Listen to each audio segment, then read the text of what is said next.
welcome to my studio. My name is Marion Grant, and I'm in Studio 305 at the Clock Tower Artists in Pittsfield, Massachusetts. So right now, I was one of the first artists to come here. Now we're up to about 19 artists. And we do have open and public days. Check our website out if you want to visit. I'll be talking to you today about my own work. So I have prepared a very loosely sketched out canvas for you. And I'm going to talk a little bit about my choices I made. Primarily, I'm considered at this point a mixed media artist. I work mainly in acrylic paints, papers, some fabrics, and also oil pastels and occasionally oil sticks. So I'm mixing together a variety of media to achieve things that I want to get. Lots of texture, lots of color, and also, I guess part of it is the process. I love putting it together. So I'm going to show you the canvas we have over here. And I'm not sure how much you can see. It's done very lightly. But this is, I think, a 24 by 36 canvas. I have sketched out what is a geometric composition on here. And I've laid on a couple of pieces of paper, right here, here, and here. And I have placed a little bit of paint on here, which I'll talk about. So when I sketched this last night, I was trying to figure out a color scheme I could work in so I could at least show you how I get partway through a painting. So right now, this painting is going to primarily focus on browns and silvers, kind of ochres, which is a kind of brownish yellow, and I'm going to try to achieve something with a kind of subdued pink, which is often hard for me. I'll be using a light gray, a kind of lavender gray, and I'm also going to be using silver paint as I finish this off. These two spots you see here, these will eventually be finished with silver paint. I'm going to use a metallic paint on here. So I'm going to talk a little bit about some of the papers and items I use in the picture. So I'm going to move over to this side of the table, and I'm going to show you how texture and rhythm and patterns occur in my work. So some papers I choose strictly for texture, right? If I want a section of texture down here, I'm going to be laying in a paper like this really nice mulberry paper. I'll be putting it down with adhesives, acrylic adhesives, and then I'll be painting over it or into it. Some of the sections I've got marked here, you'll see the word, the B. That doesn't really mean black. It means I'll be using some kind of a mixture I make with colors, possibly with a little bit of black added. The BR is brown. I've got some browns here, black again, light gray. This color is an untinted, let's see if I can find it, untinted titanium. So titanium is usually your white paint. This is untinted or unbleached. It gives you a kind of really nice base color to work with. And then I laid a couple of pieces of paper in this morning to give you an idea. This is the ochre color I'm looking for way down here. And in a few minutes, I'm going to mix a palette in front of you and then start laying paint on here. So I'm going to get the painting moved back. I'm going to bring out a paper palette. Sometimes I work with paper palettes. Sometimes I work with like little jars with tops on them, so I recycle a lot of things. And I'm going to show you some of the colors I think we're going to be working with. We'll definitely be mixing with titanium white. We're going to use that unbleached titanium. Possibly some raw sienna, burnt sienna. That's going to give a pinkish tone, which I like. Yellow ochre, a very useful color. I use it all the time. And then to tone some of these things down, I'll be using, or to adjust the colors, I'll be using a carbon black. It's a very sooty black. I like it because it's not too dense. I use ultramarine blue a lot in mixing grays.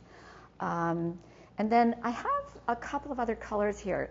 Probably I will be putting a drop of cadmium red in somewhere to achieve either that lavender gray or the kind of pinkish color I want. And I do want to achieve some kind of exciting yellow in a few spots, maybe almost this yellow color. And so I'm probably going to add some yellow to the ochre, the yellow ochre. All right, so this is pretty straightforward. For those of you who paint, it's not going to be that hard to follow. I think every artist has their own idea about how they should lay out their palette. I have pretty much, I'm a creature of habit, so I work with colors in the order that they're most going to be used. All right, and I'm not going to put these down yet. So I'm going to need quite a bit of white. The good thing about the palette is that I will be able to spray it and cover it, and that means I can continue to add to it and work with different colors over a period of time. I'm going to add this really nice unbleached titanium. I like that. Just started working with it recently. All right, so raw sienna is like a nice rich color, goes in there. I'm going to also do yellow ochre, which is, it is actually semi-related color. You'll see it has much more yellow in it. This is more red. This is much more yellow.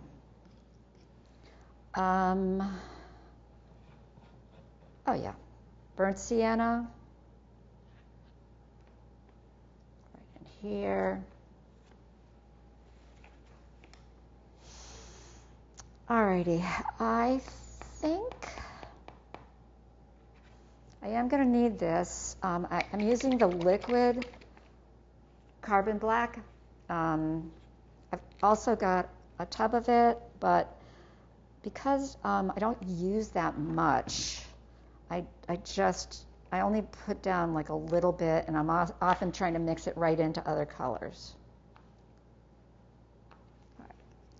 In order to get the lavender I want, I'm going to have to put a blue out.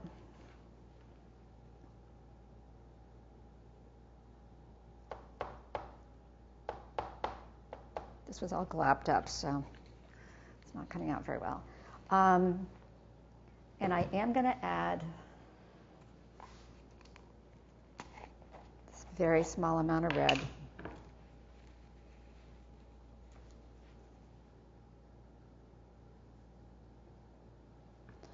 Probably over here. And then very small amount of yellow, if I can remember where I put it. Here it is.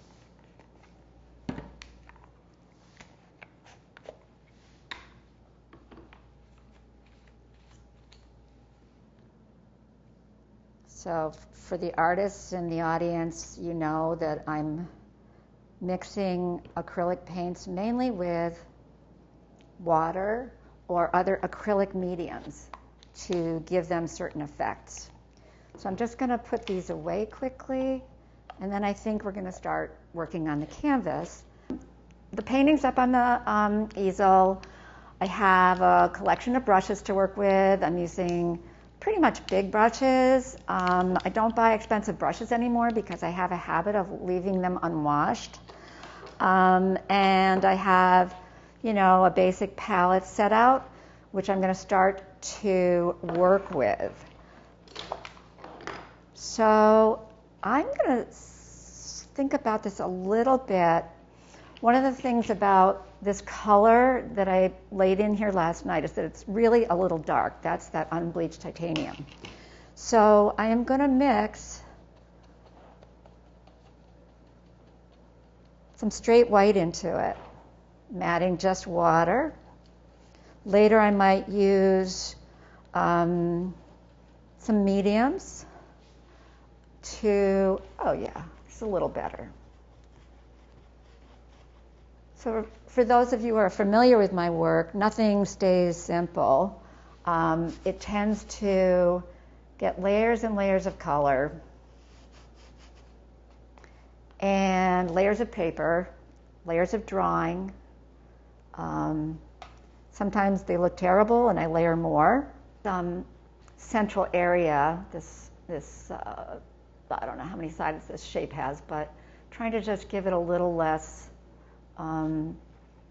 color, just a little lighter, a little more neutral.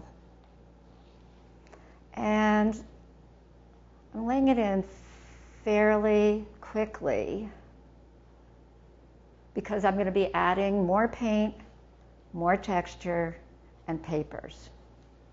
But for me, getting the basics down is really helpful. So I'm going to move right into a second batch of this kind of lightened, unbleached titanium. And I'm going to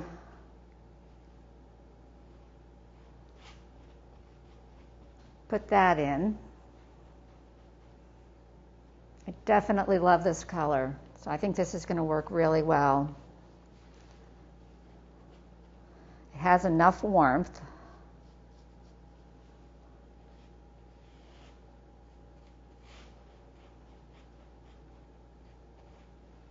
But it's not overwhelming.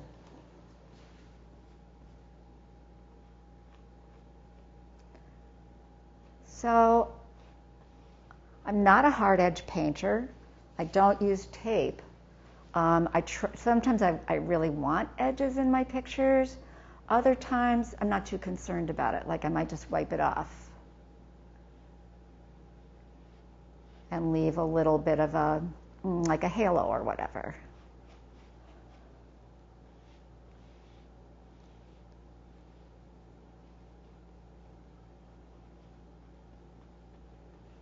So one more spot where I had planned to put this color is up in here.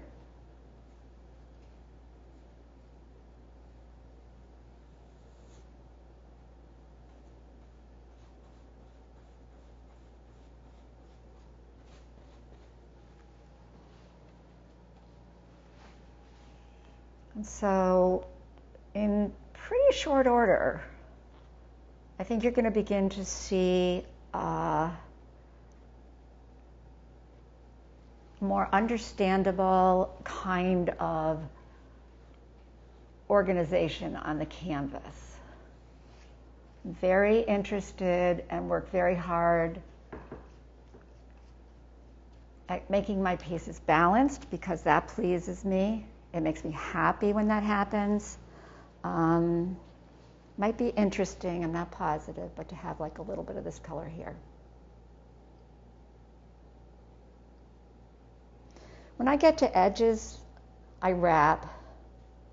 I'm working with 1.5 inch deep canvases, and so I wrap it around the edge so that it looks finished, and that's something I like the way it appears. So right now I love these big light colored shapes. They're my lightest tone in this picture. I'm not going to be using straight white on anything. So anything that looks like the canvas itself is going to disappear pretty soon. I think I'm going to put a couple of small ochre shapes in. So, and I'll be periodically spraying my acrylic easel and the paints so that they stay moist. So I'm just going to grab a little bit of this raw sienna because I think this is actually pretty nice and mix it with the yellow ochre.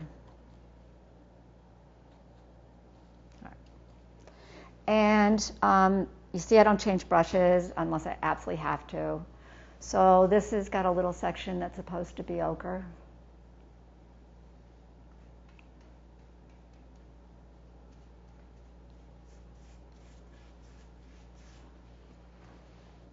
I don't want to mislead anyone and have them think that I can complete a painting in an hour or half an hour. I, generally speaking, spend weeks on them. Sometimes I work a couple at the same time, sometimes not. But they're definitely time consuming, and the larger they are, the more time consuming they are. So this first layer of acrylic it's pretty light. And there's times I love the canvas to show through, and there's other times I don't like it. So, you know, I'm always playing with that. The next section I know that's ochre is down here, and I'm going to be reaching in.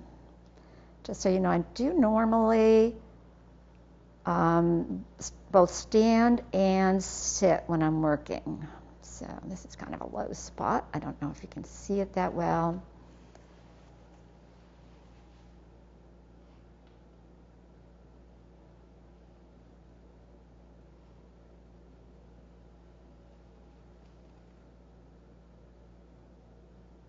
Okay.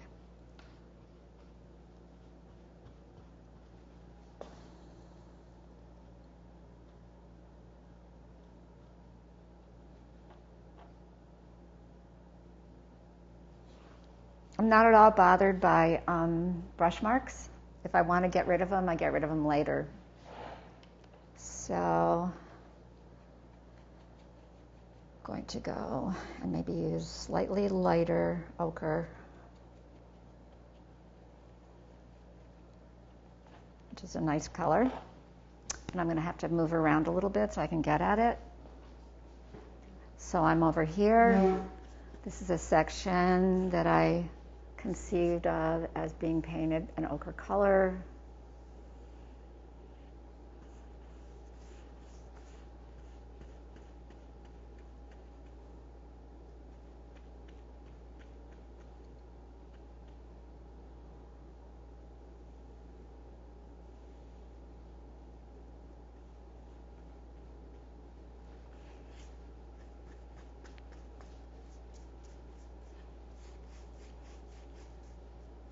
I don't have a lot of paint left on the brush, but I can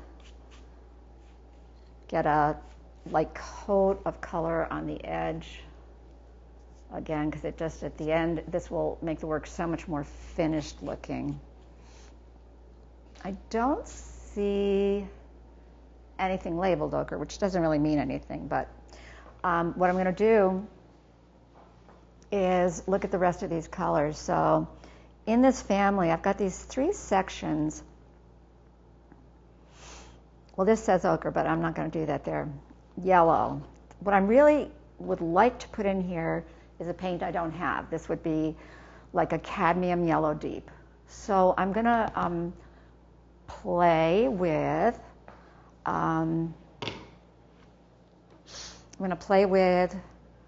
ochre and then straight yellow. If I can't achieve the color I want, not bad. There's a couple of more tricks I can do. Like mixing in something called azo yellow, but I don't think I need to. I might take a little drop of white. All right. So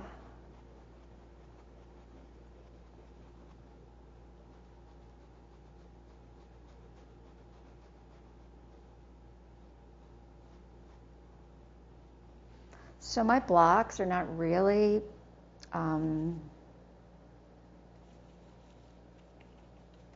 straight lines. I use, I'm not interested for myself in doing straight edge painting.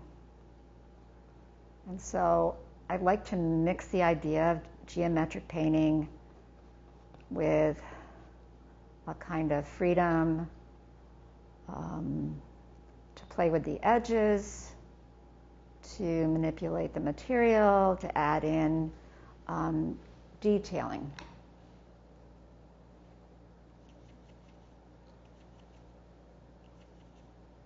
I'm just going to put these in because it helps me see if this is going to be enough of this strong color. Because I'm going to actually try to make this somewhat neutral and quiet, which is not something I do all the time. I tend to use lots of loud colors.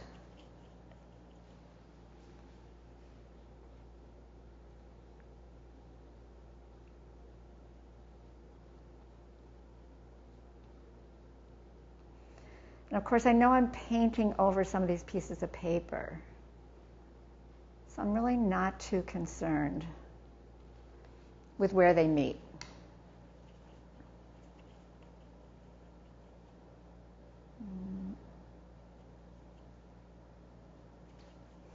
All right, one more shape down here.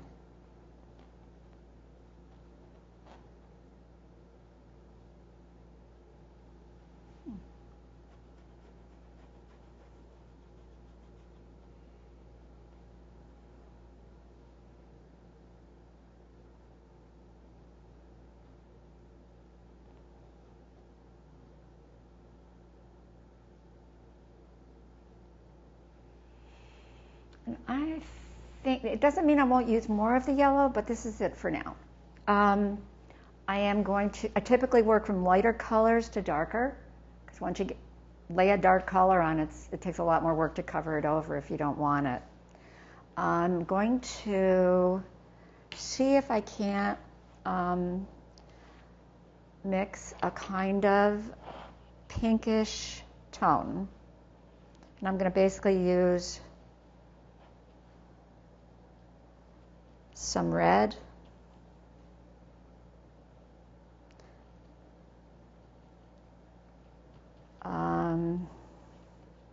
what did I say I was using in here? Oh, not that.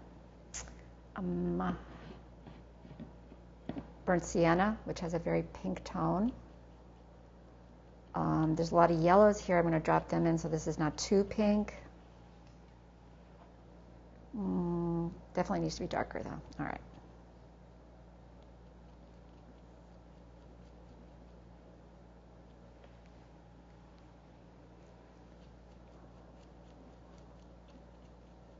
So this looks a little like hot chocolate. So I'm really not sure I'm going to like it, but it might work. So I have a piece of wallpaper in here that I tucked in so I could start to, think about how the paper and the paint were going to work together.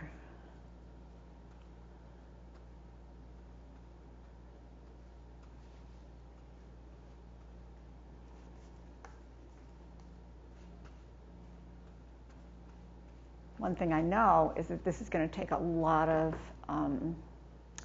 layers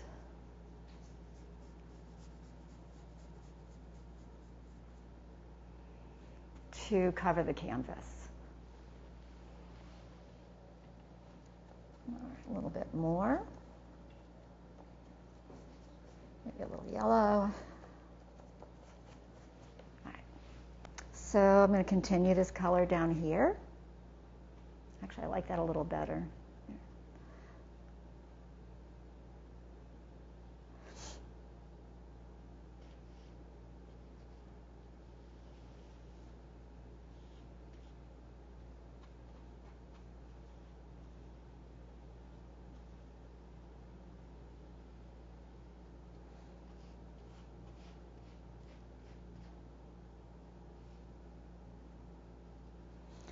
And I think I'm going to drop this shape down further because I like it.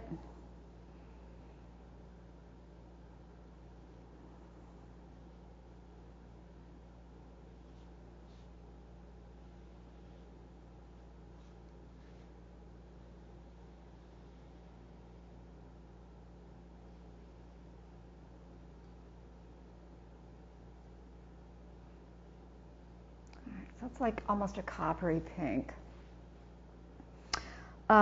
Looking around, never really thought it through, but I do need to repeat this color, and I don't want to repeat it too much, quite honestly.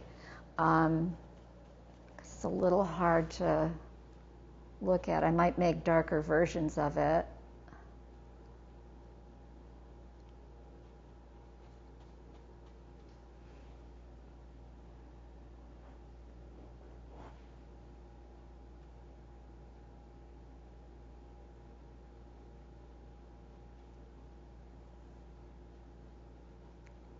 So the benefit of working with big brushes is you work faster and you can't get too fussy in the early part of your picture.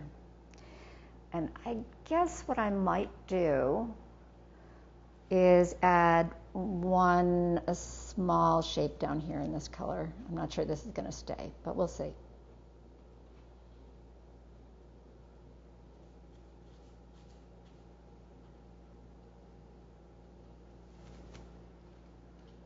So that's kind of a placeholder. That's a maybe. All right. So I'm going to put in a dark color just so you can get some contrast. I am going to mix basically, and I'm going to get clean water because this is all lighter colors. I'm going to mix a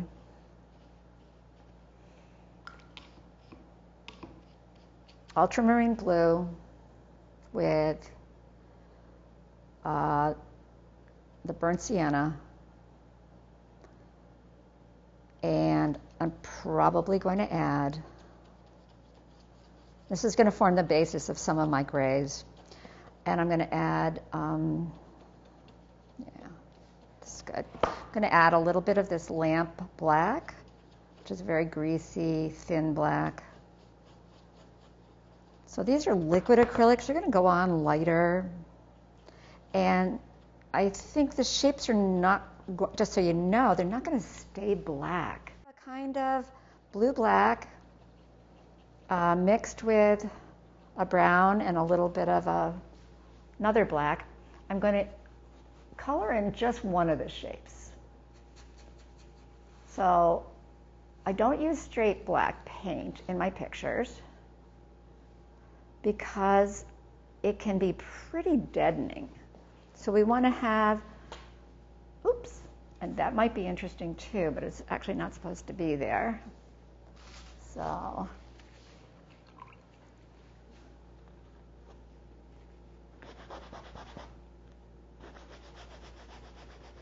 there we go, no problem. So in a few minutes, I'm going to show you how I go back in and start adding papers. And by adding papers, I can really create a much more interesting surface in this shape so that it just doesn't seem like plain black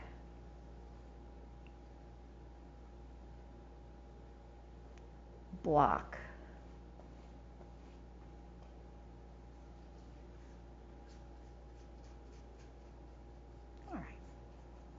So while this is drying for a couple of seconds, I'm going to move it down to the table. I do all of my gluing typically on the table, and so I'll be right with you. So I'm going to talk a little bit now about applying papers. And you are looking at the painting in the direction that it is intended to be looked at. I'm actually looking at it upside down. I work on my paintings around this table, so I am used to working on all sides and turning it and so forth. I've mixed up a combination of, I think, matte medium and also gloss, and that makes the right kind of amount of shininess, which is not too much. I don't care for shiny on my pictures. I'm going to look at this black section, which will get a lot of work, but I know I showed you some papers early on. These are papers that are pulled from magazines, old books on art. Some of them are, the mulberry papers or rice papers. And so in looking at this, I want to create some kind of visual interest in the center of here and any others of these dark shapes I'm going to use. So I typically tear, and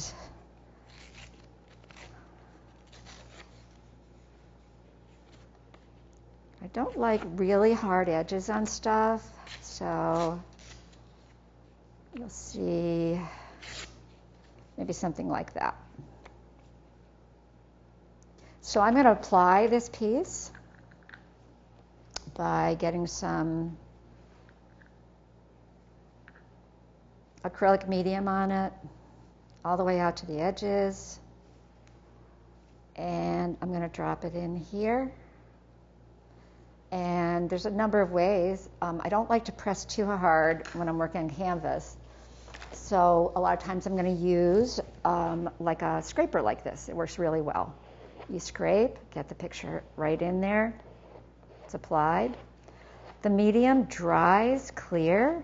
You don't have to take it off. Sometimes I do, but the medium that's around there, this is going to be receiving more paint and more paper. So I've started with this kind of idea of some sort of visual interest in the middle of this large dark field. And I love this piece of paper. I have no idea what it's a picture of. So I feel that I might be able to somehow include this or one of these. Yeah, I might wait a sec. This is what collages do. They like tear up little pieces of paper and they keep looking at them and how they work together. So this is kind of interesting to me because I can have a shape go across here, and then I can have a shape go like this. So I am going to glue this down right where it is.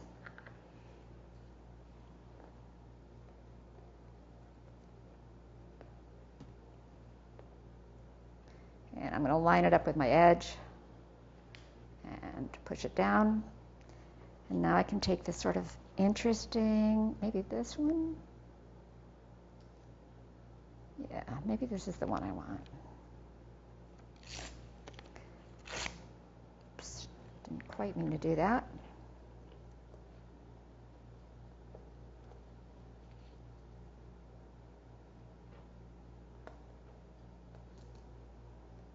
Okay. So after working like this, I'll definitely be going back and adding paint. So it's like a process of adding and subtracting. I always keep sandpaper with me, because if I really don't like something, once it dries, I might knock down the color, or I might actually just remove it completely. And I feel like I could maybe do one more thing here.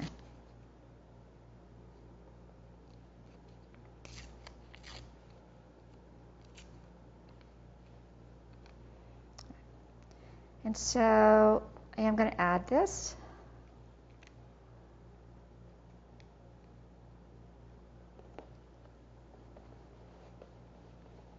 These go, but they're going to be saved along with other pictures I have and other papers I have.